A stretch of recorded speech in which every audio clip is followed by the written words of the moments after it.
सब ही सुलभ सब दिन सब देसा। સ્વામી તુલસીદાસજી કહે છે, સંત રૂપી પ્રયાગ એવું છે કે સૌને માટે થઈને સુલભ છે.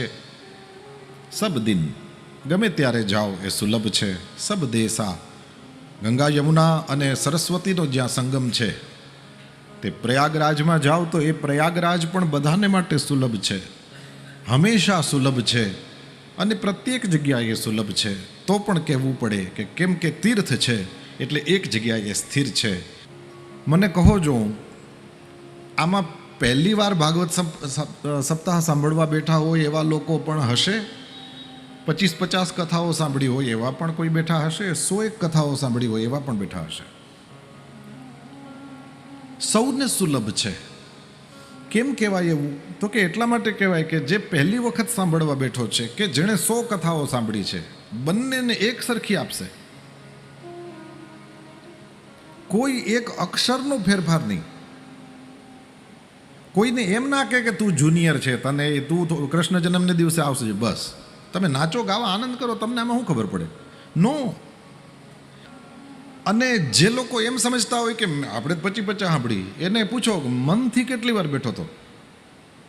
તનથી તો બરાબર, તનથી બેસવું એક બાબત છે, મનથી બેસવું બીજી બાબત છે. સૌને એક સરખી, સબહી સુલભ, બધાને સુલભ છે. એમ ગંગાએ જે નાવા જાય એને ન ધર્મ પૂછે, ન જાત પૂછે, હેને, ન કોઈ સમયનો પ્રશ્ન, કંઈ જ નહીં, સબહી સુલભ. કુંભ મેળો લાગ્યો ત્યારે પ્રયાગમાં કોણ કોણ નહોતા પહોંચી ગયા? કોક ધંધો કરવા, કોક પાપ ધોવા, કોણ કોણ નહોતા પહોંચી ગયા? આંકડા આવતા હતા ને કે આટલા કરોડ માણસો, તે એટલા કરોડ બધા લોકો સનાતનીઓ જ હતા? નહીં, સબહી સુલભ, સૌને માટે આ સુલભ છે. આપણે કોણ છીએ, કેવા છીએ?